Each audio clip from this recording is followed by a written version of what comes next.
Welcome to The Explainer. I'm really thrilled you're joining us today because we are unpacking one of California's most infamous cold cases. Now let's just dive right in. For decades, the Keddie cabin murders have been passed around like this spooky campfire ghost story. This chilling, impossible mystery set deep in the woods of the Sierra Nevada mountains. But when you actually look at the source material, the case files, and the hard evidence, a completely different picture emerges. We're not just looking at a mystery today, we're looking at the very stark contrast between public myth and investigative reality. And that brings us to the core question of our explainer today. How does a quadruple homicide with a confession and a murder weapon remain unsolved for 40 years?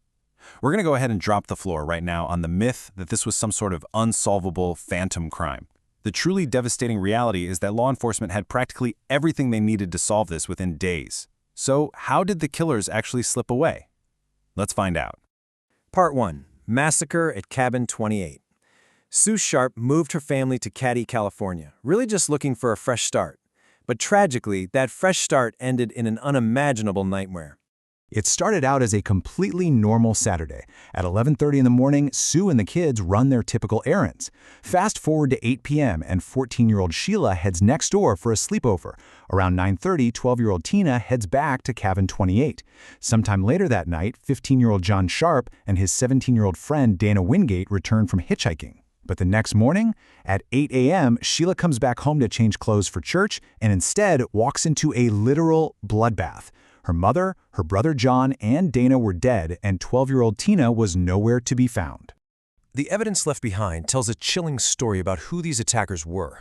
First off, the victims were bound with medical tape and electrical wire. Now, that medical tape wasn't just lying around the house, it was brought to the scene. This is a crucial point because it proves this wasn't just some random, chaotic burglary gone wrong. No, this was a calculated, planned home invasion. The attackers brought their own supplies to control the room before bludgeoning and stabbing the victims with extreme force, using hammers and knives. And then, they abducted Tina. But here is one of the most baffling and honestly revealing details of this entire case. Incredibly, 3 children slept in the very next room, completely unharmed. Sue's youngest boys, 10-year-old Rick and 5-year-old Greg, along with their 12-year-old friend Justin Smart, were just left untouched. You have to ask yourself, why? In a crime of this sheer magnitude, leaving witnesses alive is a massive risk. This tells investigators that the killers made a very calculated choice. They prioritized their targets.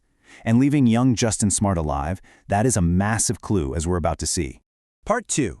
The botched initial investigation.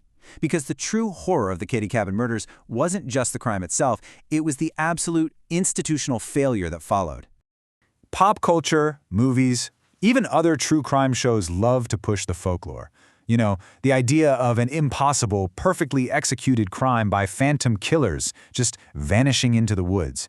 But the reality, as highlighted by investigative analysts, is so much more frustrating. The so-called mystery only exists because of a severely botched investigation that ignored key evidence and practically gave the prime suspects a head start. The initial failures were, frankly, catastrophic. First, the crime scene was just hopelessly contaminated by onlookers and deputies. Second, the California Department of Justice was called in to help, but they sent agents from their organized crime unit instead of actual homicide detectives. Why? Well, it had to do with one of the suspects' backgrounds. Third, young Justin Smart actually woke up during the night, saw the killers, and helped make composite sketches. But those were drawn by an amateur and essentially just brushed aside. And finally, the prime suspects were literally just allowed to leave town. Part 3. Suspects, Smart and Booba. Let's take a look at the 2 prime suspects who managed to slip right through the cracks.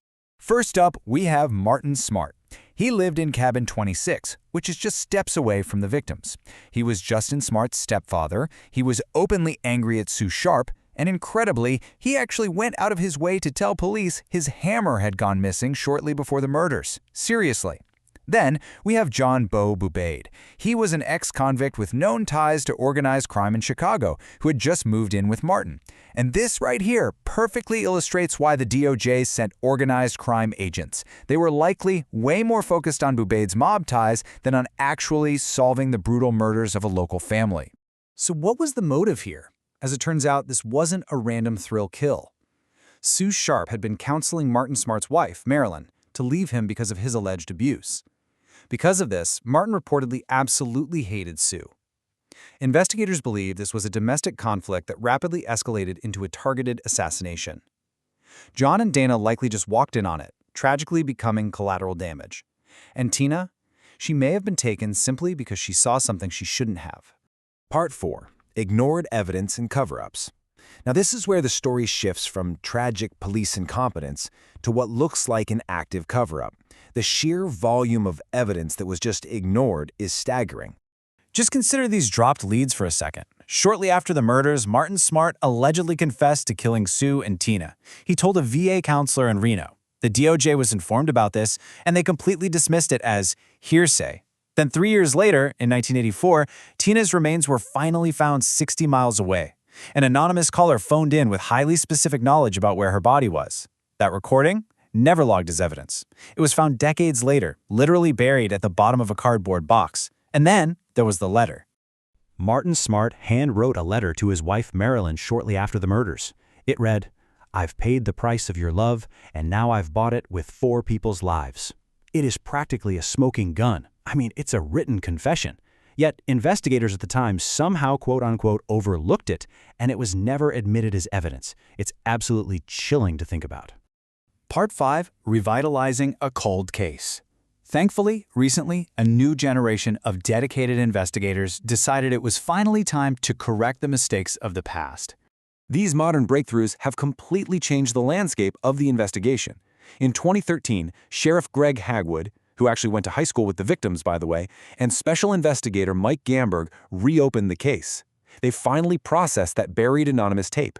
They tracked down brand new leads, and most incredibly, they pulled DNA from that medical tape used to bind the victims at the crime scene, and it matched a living, unidentified suspect. 35 years. Think about that for a second. That is how long the missing hammer, one of the primary murder weapons, sat at the very bottom of a local, dried-up pond in Keddie before modern investigators finally acted on a tip and recovered it in 2016. 35 years of crucial evidence just sitting in the mud. And 40. For over 40 years now, Sheila Sharp, the surviving boys, and the entire community have waited for justice. Sue, John, Dana, and little Tina had their lives violently stolen from them, and the people responsible were allowed to live out their days as free men. Both Martin Smart and Bo Bobeed have since died. So as we wrap up today, I want to leave you with one final thought. Will the living accomplices finally face justice? Modern investigators firmly believe that due to the sheer logistics of controlling 4 victims, there had to be accomplices involved, and some of them are still alive today. With this new DNA evidence in hand, the silence of the Sierra Nevada might finally be broken. The Keddie cabin case isn't just a ghost story, it's an unfinished fight for accountability. Thank you so much for joining me on this explainer to uncover the truth behind the myth. Until next time, stay curious and keep learning.